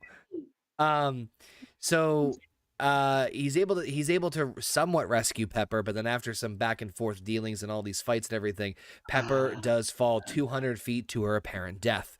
Stark has no time to process this as he is forced into a fierce fight with Killian while changing out into various Iron Man suits, which I'm not even getting to the fucking specifics of that because there's literally two fights in two different suits in this thing that like make. I actually hated like his come to me type thing. Like I just hated that whole mechanic, to be honest. Oh, what the final scene where at the final moment, Tony's calling the Mark 42, the suit that comes together in pieces. It crashes, and then of course Killian says, "I almost had her perfect." Tony says, "You're wrong. She was already perfect," and summons the Mark 42 onto Aldrich Killian, which I'll be honest, I thought was a pretty clever little twist. Onto him and does the self-destruct, blows the suit up, and supposedly kills Aldrich Killian with it. But of course, he survives. He's a fire demon. Yep, he survived. But it still should have blown him apart because it killed the fucking one guy. How in the fuck did this not kill him? See, an hour and a half ago, I gave up. I think. How long is this movie? Like 2 hours? 2 hours, yeah. Way too long. Yeah. Way too long. The Marvel logo. I'm done. It's like, So at this point, the twist is revealed that Potts survives the fall because the Extremis project. She takes out an Iron Man suit, blows up Aldrich Killian, and kills him then. Because why not? Happy reunion. At this point, Pepper says, "I understand why you have all the suits now." But Tony understands the whole craziness that's all going on, and as a gesture of love or stupidity, whichever way you want to look at it, stupidity is how self-destructs all the remaining suits as part of the party protocol. Here's the thing. What's the point? Mm-hmm. Like in my mind, I'm thinking like, okay, so if he could just have like a. Sorry, you go ahead. Well, this is an observation, outside observation. I think that up until Age of Ultron, he was done. He was gonna fund SHIELD. He was gonna, help them do things, but he was not gonna be Iron Man anymore. Yep. But then, at the end, fucking movie, he again said, "Oh well, I am Iron Man." Like, I'll get to that too. Why in the fuck did you blow up all the suits, you fucking clown? I think him blowing up his suits it's like a character betrayal. I think it's him finally accepting his. There's only one Iron Man. We can't exactly. Have but like at the same time, all of his. They backtrack on that later. So what the fuck? I think it has everything to do with his PTSD, which he is now completely healed. Yeah, well, obviously. You don't heal from PTSD. Yeah, No, like, oh, you no, you just- do yeah, if yeah. you're Iron Man. You So- find a kid in a warehouse. So I mean, you there's like steps. you don't heal from it because you can't. It's always going to be there. This is also why I hated this movie, because they tried to like prey on something they had no idea about. Right. So And I think that him blowing up And they the just suit, this is why they went with anxiety, because they couldn't go with PTSD, because somebody would have shit in their fucking mouth and be like, "What the fuck is this garbage?" and I think the suits are him blowing up the suits is a metaphor for him saying, "I'm okay now." yeah, I'm letting go. Yeah, I get it's that. more like there can only really be like the person behind the think suit is more important than the suit itself. I- But I mean, I would hazard to believe that like once they get down to the nitty gritty in a couple years, a couple of those suits could have helped. Well, yeah. Yeah, little. So we see the wrap up of everything. Happy is recovered. Both Vice President Rodriguez and Well, Trevor are happy taken to pound the nurse. are taken into police. Oh well, he's like badge. He was looking for a badge. I thought he was looking looking to have sex with her. I Oh thought my so God, too at first, Gizmo, but why does that it's sound like and smell like shit? Stark decides to finally undergo surgery to remove the pieces of shrapnel embedded in his heart. Stark also rewards Harley Keener for his help by filling his garage with cool and expensive items. And Stark decides that even without his suits or the arc reactor in his chest, he will always be the Iron Man. And then I'm just gonna get this out of the way to finally get the rest of this off. We see the post-credit scene, which is basically him telling this entire story to Bruce Banner, played by Mark Ruffalo, who fell asleep at the very beginning, and he's like, "I'm not that kind of doctor," and then starts all over again. So that was Iron Man 3. Had the arc reactor moved from his remote. Yes. No. He still No, needs the arc rea- reactor to live, but because his heart has been replaced with it, essentially. No, the arc But, reactor's been removed from his chest. Not there anymore. The arc reactor is out of his chest now. Oh, why does he get it back? Why does he what? Never mind. In future movies, why does he still have it if it's been removed? Well, they never show it in the other movies right? I don't. Never seen him without his chest, without his. I don't know. They removed it. Then how in the fuck is he able to use it? Honestly, I would have just left it. If I was writing this movie, I'd be like, Iron Man has to have a weakness, and that weakness is slowly killing him. Because he doesn't. I would have left it. Because in Infinity, in Endgame, he takes the piece of it off of his chest and he hands it to Cap. So he doesn't have it on. The arc reactor's out of his body. Okay, whatever. Yeah, but it's still just taking. I don't understand. I don't understand anything. Nothing makes sense to me. So that was Iron Man 3. Yeah, it's crap. 10 out of 10. Good night, everybody.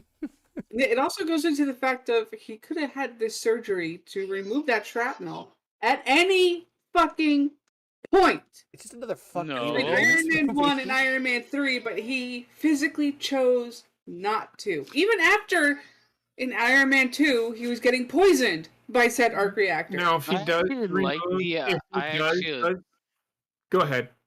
I actually like the idea of him having like an overhanging like clock for how long he's gonna live. I think they actually should have just kept that. So I think him having that removed or having that arc reactor in him fed his fuel as to why he was doing what he was doing, and now he had it removed. And then, Still has it, right? Like, am I wrong in thinking that he still has like a fucking see-through heart? I honestly don't fucking. Yeah, so the arc reactor is out of his chest. I just looked it up. It's confirmed. So as of this movie, he does not have the arc reactor in his chest. Doesn't mean that he can't develop the suits with an arc reactor in them. Right. Right. But to me, totally unnecessary. Yeah, I feel like it's actually a step backwards. A huge because one. it hurts character development. I think you could do a lot more with somebody that's like unable to do. If you're gonna build a story, you're gonna create, I guess, like hurdles or problems of a character before you're gonna create like positives Movie's a character hurdle. or whatever. But you can't just create no hurdles and create positives constantly. So I don't know. I feel like they should have probably kept. So Iron Man, 10 out of 10, best movie ever. Let's wrap this up. Good night, everybody. Yeah, yeah. I'm going to give Iron Man 3 a 1 out of 10. It's the worst. It is the worst. It is the Yeah. worst Marvel movie I've watched. I hated every second watching it. It was fucking shit. So far, out of all the movies we have watched here on the Marvel Roundtable, this, I think, and I don't want to speak for everybody, but I think this is definitely the worst one so far. So far, yes. Yeah, this is definitely the worst one. It didn't progress where Marvel wanted to go. It did nothing for anybody. It actually hurt the Iron Man character more than it helped them. I just don't see the good side to this. Yep. Sorry, Heather, go ahead. This is also after watching one of the original Hulk movies in the MCU. Which is sad. Mm-hmm. All right, I'll go around real quick, just get thoughts on this real quick. So, Heather, your thoughts on Iron Man 3? This is a movie that did not need to be made, period. This was literally something just to throw in there to continue the Marvel Universe without actually continuing the Marvel Universe. This was all this was about was the money for this movie. What this proved to me is that Robert Downey Jr. is not going to single-handedly down this franchise. Like the third version of this is kind of reminding me of the third version of Pirates of the Caribbean and Ninja Turtles, where you kind of get to that exhaustion point for the character that I'd rather see them not necessarily featured, but I'd rather see them part of like an ensemble. In any of the Avengers movies. Like I can tell you right now, like this movie did not paint him very good. He was painted like basically a bad guy until he fought a bad guy. So, Heather, was there anything in Iron Man 3 that you genuinely enjoyed? And be honest, it's okay if you didn't. Like I said, it's that interaction between Travis and Tony Stark. I was heavily on drugs, and these people approached me, and they offered to get you off. No, they offered me more. That right there, that's it. That is my favorite part of the movie right there, just because of the absurdity of it and how easily it was for them to just drag this guy along with them while they had their nefarious plans. Yep. How I would have handled that was had him be the Mandarin. Yep. Yeah. This is how much this movie fucks me up. But have him continue to be the Mandarin. Yes, have him do that little persona to kind of throw them off the trail of him, while Aldrich is the guy who's taking orders from him at the same time. So this way, when it gets to that big fight scene at the end, Mandarin can slip away into the shadows to continue his plans while Aldrich is taken out. Yep. But he goes to prison. What would you rate? What would you rate Iron Man 3? At best, a 2.5. All right. This movie, and Trekker probably going to become my best friend again, is worse than Dream Warriors. Oh, it's worse than Dream Warriors. You know all right. this. Yep. This movie is fucking terrible. This is not even an Iron Man movie. This is a Tony Stark movie like I said, this Very good way to Tony sum Stark it up movie here. for no reason. It's like exactly. There's I need to no wait reason until to I get even Iron Man have suit this for some fucking reason. movie. This is almost Dark Knight. To me, was a shit fucking movie. The movies were shit to me because it was more about Bruce Wayne than it was Batman. Yep. So to I me, mean, I don't give a if fucking that's what you're shit looking for. about Bruce Wayne or Tony Stark. I only care about the superhero. I want to care about the Iron Man, not fucking Tony Stark. Yes, you Well, I can. You gotta mean, build that character. You have to build the character. It's his alter ego. And it should be his alter ego. Tony Stark shouldn't be the focus. It should be Iron Man. It should be about Iron Man. Not his I mean, 45,322 suits that he has flying around him. the problem with doing a focus completely on Iron Man is you lose No, the not a complete focus. I'm no, saying but you this lose movie, the how long was the suit in this movie? you lose the human perspective if you're just gonna do an Iron Man movie or just focus on Iron Man all the time. I think it's actually the smart idea to focus on the human side of Iron Man, There's just like no it's problem. smart I to have no film. problem with focusing on the human side of things. No, but like I mean, it's an entry point, right, for your viewers, which is what I would The say for whole movie was Batman. based on Tony Stark and not. I mean, this movie's a bad choice because this movie's shit. Let's just say that. But I will say, I'm not. I'm I not. will say, like when it comes to like superhero movies, the best thing you can do is kind of establish a base But if for everybody to watch it. Like you don't want to, you just, I mean, you can't just automatically go into the superhero mode. You well, have that's not to. what I'm saying. 90% of the movie was Tony Stark. Yep. 5% of the movie was Iron Man. The other 5% was finding out that the Mandarin wasn't even the fucking Mandarin in this fucking Okay, movie. so my biggest takeaways, there's like a real logical gap for him inventing a bunch of suits that he never uses until the end, which makes no sense. And then Agreed. there's the idea that like all of a sudden there's people that just like shoot fire out of their mouth. So, sorry, JP, what would What you would I give it? say? Yeah, A 2 out of 10. there. Was there anything in the movie you genuinely enjoyed? I really enjoyed them shooting fire out of their mouth. I enjoyed all the Iron Man being blown up. It's probably I my enjoyed favorite thing that you happened. want me? This is me being honest. Yeah. I enjoyed the end of the movie. It was finally fucking over. Fair enough. I hated this movie that bad. Yeah, I read it. I'm like, oh fuck, we gotta watch Iron Man 3, don't we? Yep. Listen, we ripped the Band-Aid off. Rip the Band-Aid off. I hope. Basement. How you doing there, buddy?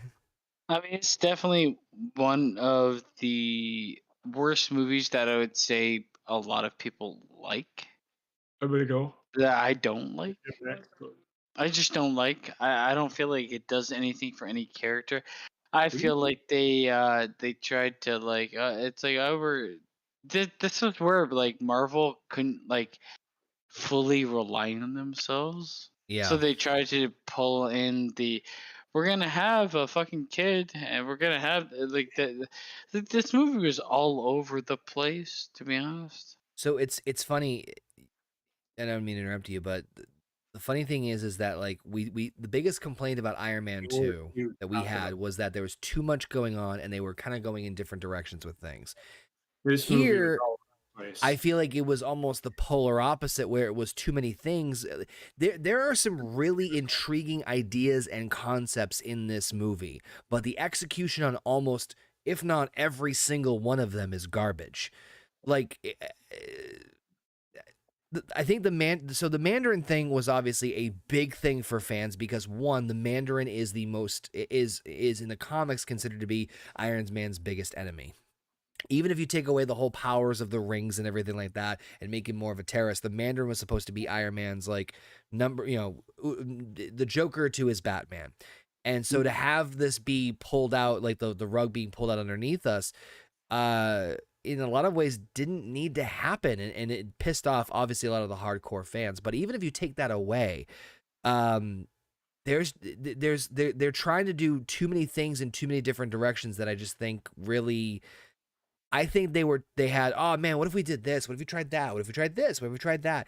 And just never really like took the time to like let those concepts grow and flesh out the way they should have. That's my biggest problem with this. What?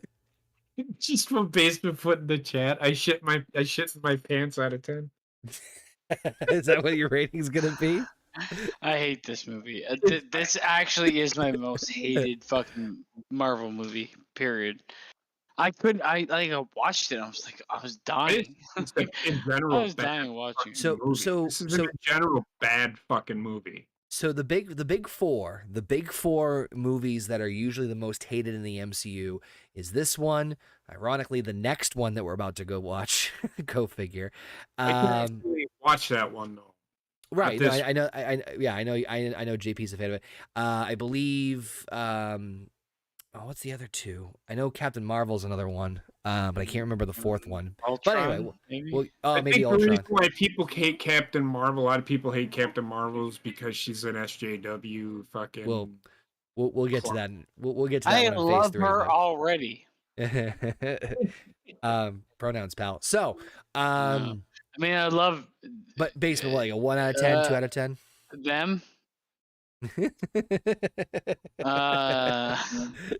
Okay, so this movie was absolute shit. Yeah. I hated this movie. Mm-hmm. Iron Man 2 was terrible too, but it wasn't as bad as Iron Man 3 is like a 3 out of 10 is where I'm landing.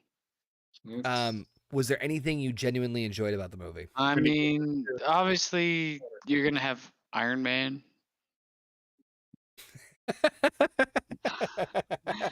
And he was okay, I guess. My guilty pleasure is that my guilty pleasure. I hated the kid. I want the kid to die. I wasn't huge on the kid. The big thing for me is that visually there was a couple of really cool scenes in this one. Again, there was that scene where the rocks hit his shoulder and he never reacted. not talking that one. My favorite scene was just seeing all the suits, and it's more of the kind of like just like a car crash happening. I mean, just seeing all this like fucking crazy, like the ADHD flared up. I mean, it's like, oh, there's suits flying all over the fucking. Like, I'm not gonna lie, that part I'm like, cool, okay. I'm not gonna get into the logistics of it. Again, I'm not saying I liked anything that was in depth or by character or the writing on this. I'm just saying like colors and explosions. I kind of have to question why he went away from drones. We'll find out. In favor of no, we won't. All right. All right. But anywho, but anyway, so I think pretty much across the board, I'm gonna say the same thing. Like 3 out of 10. This movie was a hot pile of trash. This is the worst of the bunch. Yeah. But so that being said, I think we got a good one, and we're gonna try and absolve our PTSD from watching this movie and get on with our lives. So we appreciate everybody checking out the Marvel Roundtable. Let us know your thoughts. Even in the chat, we had 10 votes. 10 votes in the chat, which I said thumbs up or thumbs down, and it shouldn't be much of a surprise that a majority of the votes did give Iron Man 3 a proverbial thumbs down, and I'm right there with you. But it's the best movie ever. Yeah, right. People that gave it a thumbs up, what are you watching? That would be 4 people. 4 people gave it a thumbs up. I'm not sure who those 4 people were. It's anonymous. But that being said, one person with 4 thumbs. Maybe. Who knows? That being said, any last minute thoughts, guys, before we wrap this up? Yep. So the 4 people that voted thumbs up should never have a vote ever. Just listen to your heart. I gotta go, guys. I gotta step out. I gotta go take care of something. Thank you, JP. Appreciate it. You guys have a great night. You too. Bye. And then he turned into an orange man walking away. Slowly. Heather, any last minute thoughts on Iron Man 3 before we wrap this up? She's invisible. I'm super invisible because I'm also wearing matching pants. Who said that? Any last minute thoughts on Iron Man 3? I'm just so glad we are done with this movie because there are so many plot points, logic gaps, and fucking Yeah. nonsensical bullshit in this fucking movie that it didn't work. It's a movie that did not need to be made within the MCU to continue the MCU. I'm sorry. Yeah. Well, Connor, luckily yes. are you ready to watch? Oh yeah, What? Yeah, Heather got me. I did. I got him. I didn't see what you did. I saw you disappear Okay. into the. Well, I did. That's not really what I did. It looks like what you did. What? I did this. I went retarded. Oh yeah, I still understand what you mean. We'll get there. I'm looking forward to it. So that being said, thank you all for tuning in for another edition of the Marvel Roundtable. Make sure, if you haven't done so already, subscribe down below here on the youtube.com/hornygoat. Check us out on your favorite podcasting platforms, and we will join you guys all next week as we continue into MCU's Phase 2 as we take a look at the second ever Thor movie as Thor explores the mysteries of dark elves, and we learn a little bit more about Infinity Stones. So join us next week on Marvel Roundtable as we dive into Thor: The Dark World. I'm gonna watch this for the first time.